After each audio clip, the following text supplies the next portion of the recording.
What it is, y'all, we are back. After a short break, we're back with the breakdown, we're back with the blue light, and we're back with the new location. I was doing a little bit of rearranging in my house, and I changed the room that I'm gonna have my little studio in. I'm actually excited. This is gonna give me a little bit more flexibility on how I can kind of arrange this space, put some nice soundproofing on the walls and strategic areas, and it's going to create a much better, hopefully, creative vibe in here. Also, yes, I have hair, at least somewhat. I don't always wear a hat, even though a lot of times I do. All right, today we have a song I'm jazzed about because I haven't heard it all the way through, but what I have heard is pretty incredible. This is Break My Heart by Dua Lipa. And if you're new to the channel, we're going to break down the production only. We're going to worry about songwriting, lyrics, all that stuff at another time. This is about production. We're finding that ear candy we're getting in the producer's head. So let's get right into it. But first, drink of the day. Sometimes you just need some bubbly in your life. So we have some Spindrift and fresh blueberries. Also to, maybe show my mom that I'm not an alcoholic. All right. We have Dua Lipa, Break My Heart. I'm excited to get into this one. What you got today? Dope or nope? You're on the hot seat.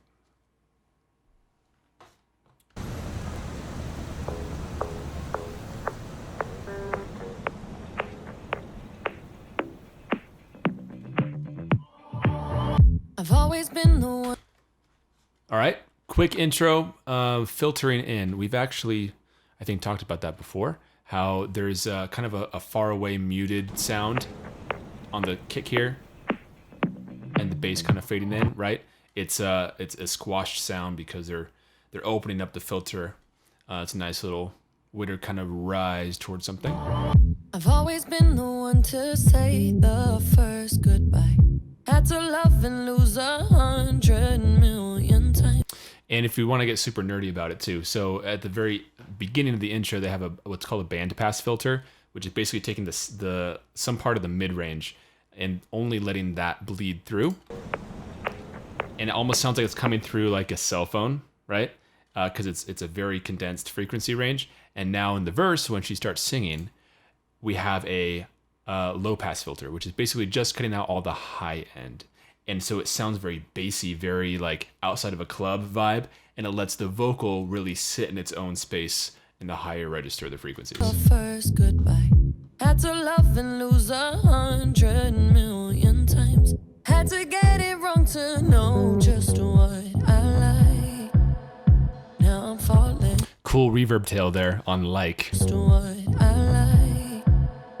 Now I'm falling. Pretty cool. You say my name like I have never heard before. And it's interesting. A lot of times when you have that low pass filter that's kind of rising towards something, a lot of times it'll kind of kick into the regular sound, like in the second part of a verse or on a chorus. It kind of just all of a sudden is there. But this kind of shamelessly just fades into a normal sound, and it's really cool. And you can really hear it open up when the hi-hat comes in. When you have a hi-hat, a lot of times that's a very small section of high frequencies. No, just And so you're not hearing it at all here because this is just at low frequencies, but you just hear it fade in. And that really gives it away that this is just fading in completely instead of kind of coming in all at once. I like. And that's really cool. Hear the hi-hat right You say there? my name like I have never heard before. I'm indecisive, but this time I know. So obviously we have a kick, we have that hi-hat, we have a bass doing a very interesting little line.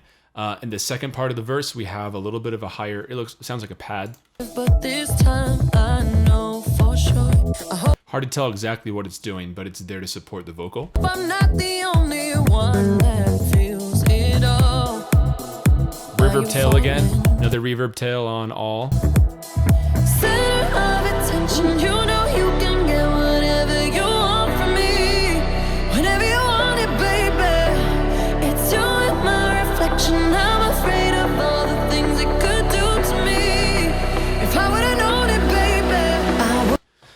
right, so pre-chorus, I'm pretty sure. I hope I'm not And it opens up from this kind of driving funky beat to piano and pads. Very open. attention. You know you Let's really hear that start. center of attention. And there's not much of a transition. There's a little bit of a vocal, a reversed vocal reverb tail, it sounds like. Falling. But that's really the only indication that this transition is coming.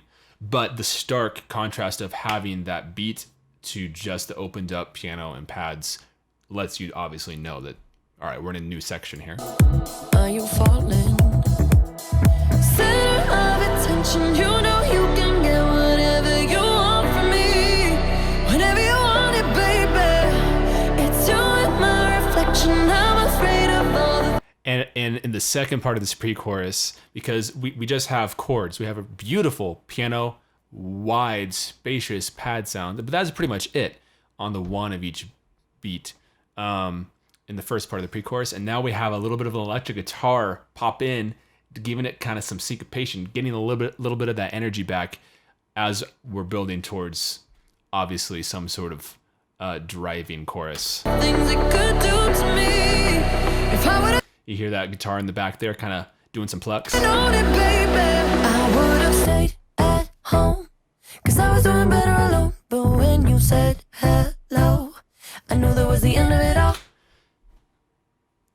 Okay, this is unique. I thought on, well, let's see, what words? Doing better alone. But when you said On that right there, baby, I thought they were going to come in with everything there, and they didn't. I would have stayed at home. I was 'Cause I was thinking doing better here, alone. But when you said hello, they don't, and that's, it almost grabs your attention again, because obviously this is another stark contrast, because it's just voices. There's two harmonies. There's one on the left ear, one on the right ear, it sounds like, and the bass. And that's it. So obviously that grabs your ear. And then it grabbed mine again because it didn't give me what I was expecting. And that can be a good or a bad thing, I think. We'll see where this goes. but when you said hello, I knew that was the end of it all. I should have stayed at home.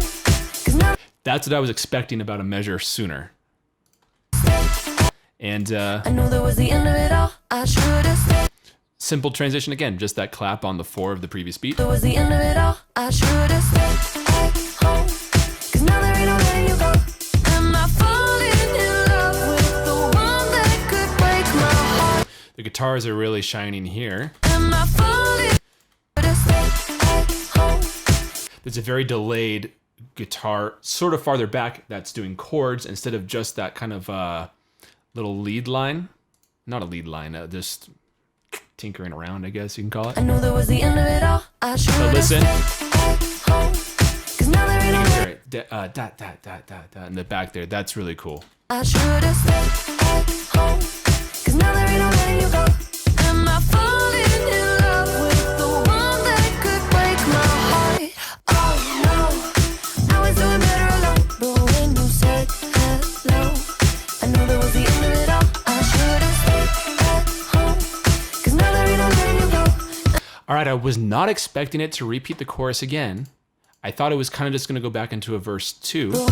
And I love the choice because they really progressed again. And it's the strings this time. Listen, when they do this repeat of the chorus, there's the first thing I heard, there's a string fall. You said hello, I knew that was the end of it all. I should have stayed at I think I passed it up. I was doing my heart. Oh no. Yeah, there it is. Oh no, And that, again, so the producer is very smart. They know how to grab your attention in multiple ways because they just did it again. Remember how I said in the initial part of the chorus, I thought they were going to come in when they didn't? And that grabbed my attention. And then this grabbed my attention again. They didn't go to verse 2, which I was expecting, and they added these piercing strings. break my heart. Oh no, I was doing better alone. But when you said And Charlie Puth, actually, a fantastic producer, I remember him saying that each like each repeat of any section, you just, even if it's just one single thing you want to change something, right? And he gave the illustration of a cowbell in one of his songs. And listen to this little, almost sounds like a triangle. It's not. I'm trying to think of the percussion it is. There's just a little thing there. I'll point it out to you. That's one of the subtle differences that they added in this repeat of the chorus. And it's just that little difference that you need to make it stand out all the more.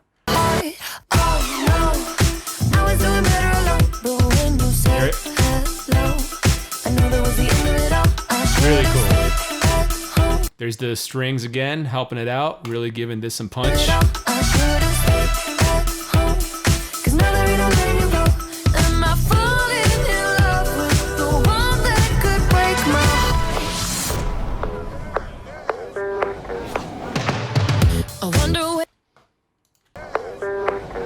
Okay, we have okay, I think that's actually, yeah, so this transition to verse 2 is the same as the intro.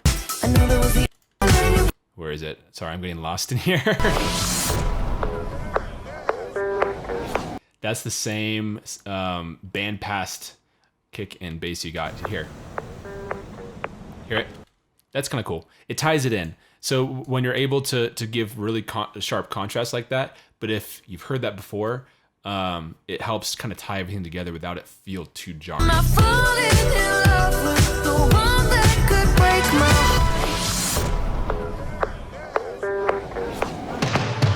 I wonder when you go if I stay on your mind. Two can play that game, but you and me.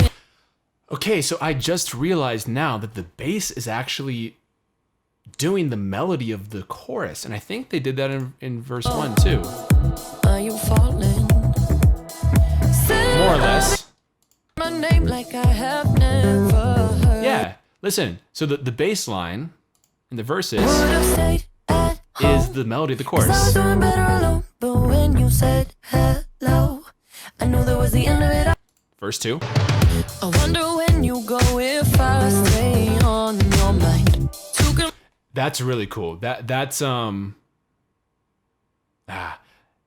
again, the lines between producing and songwriting sometimes get blurred.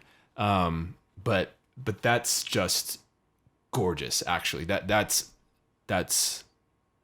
really smart thinking, because when you have a catchy line, when you have a catchy chorus, you're finding new ways of, you're doing multiple things by doing this. You're finding new ways to ingrain that in your head to really to up the catchiness of the song, but you're also, like I mentioned before, tying things together, giving continuity between verse and chorus.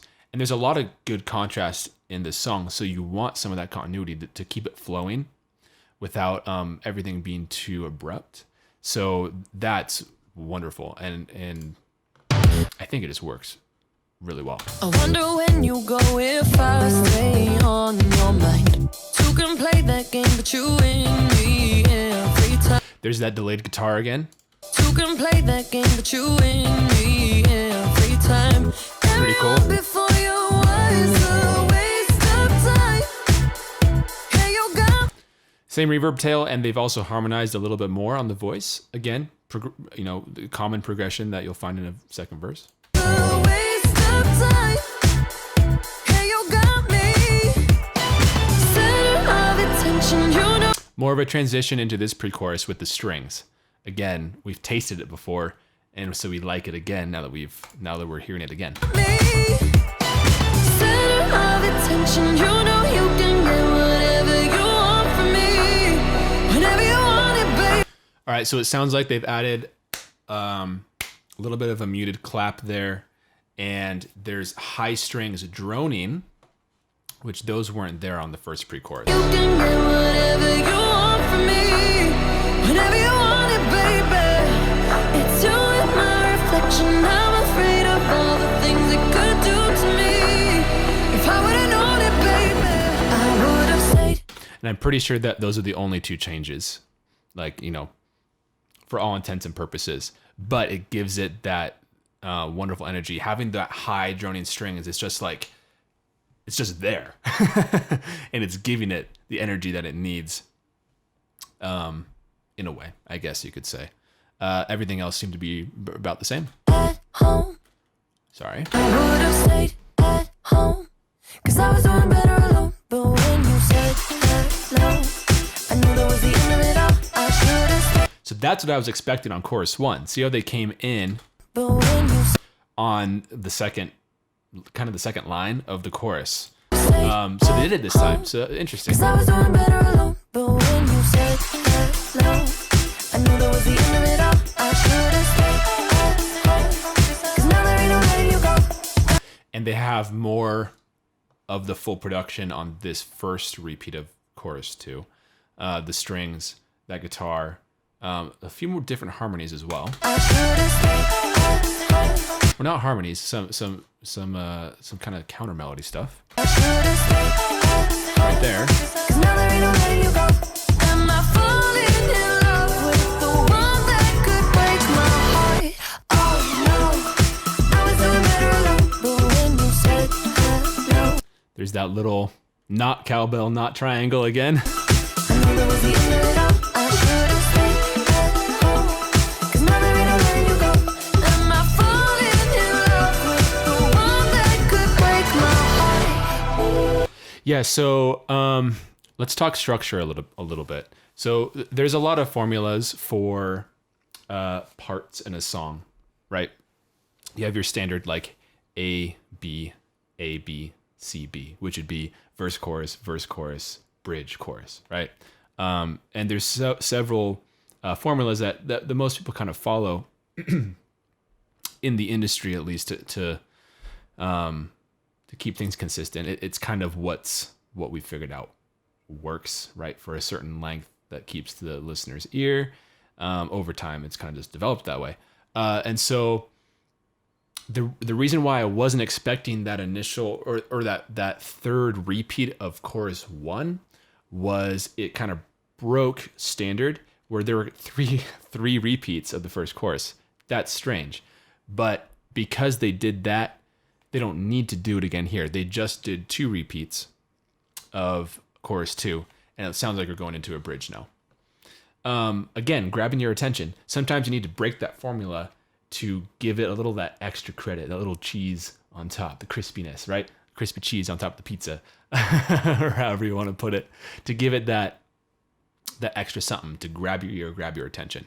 Because we all subconsciously listen for, or we're expecting certain things. Even if you're not consciously breaking things down like this, when just from listening to music your whole life and listening to, popular music on the radio, in stores, however you listen to music, you're kind of conditioned to expect those certain formulas. So when you break it slightly, it grabs your ear.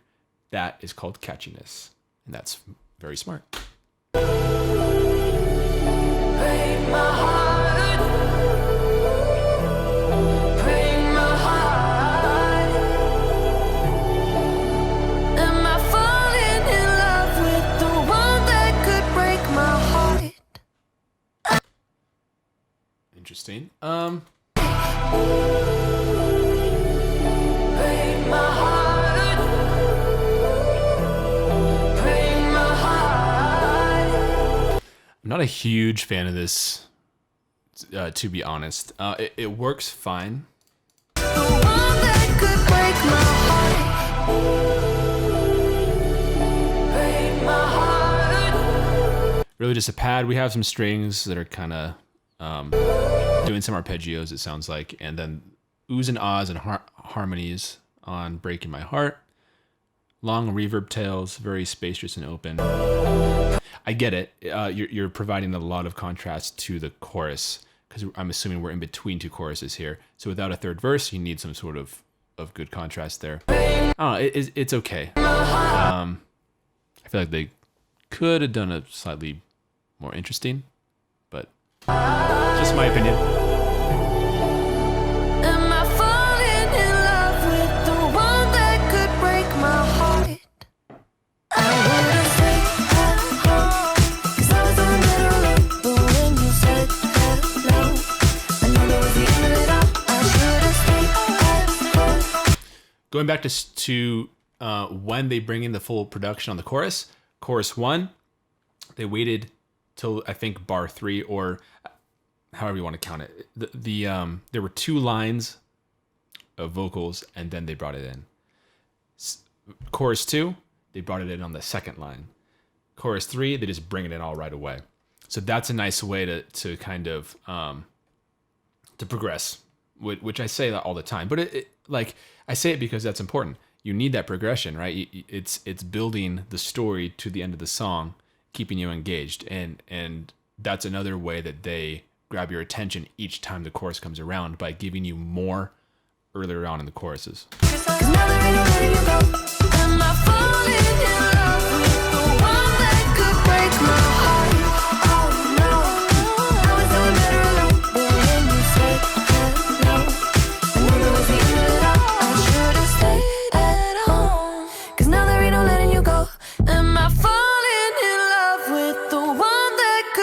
My heart.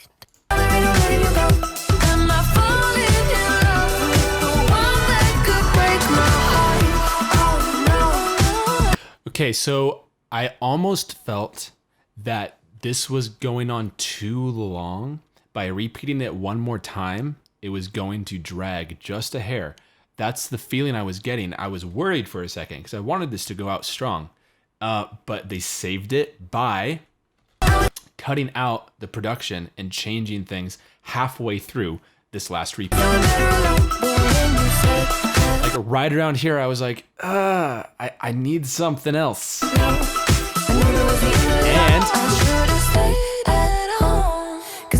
there it is. They knew it. They knew that too. And they chose to bring everything back and kind of go to the hook of the song with just the bass and the vocals again. Cause now there ain't no letting you go. Am I falling in love with the one that could break my heart?